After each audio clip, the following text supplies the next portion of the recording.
Fresh feel, whole struggle, second verse. So here we go.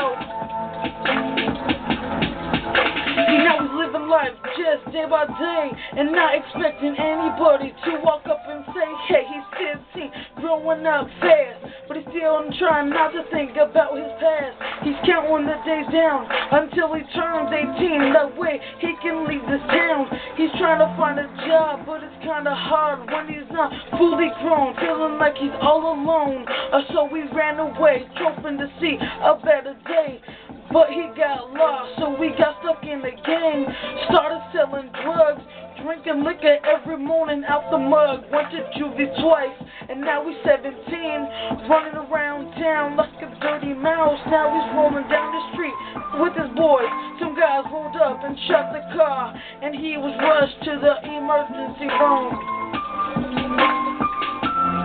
I swear, I tried to help him. I guess he could've just seen through what was going on in his life.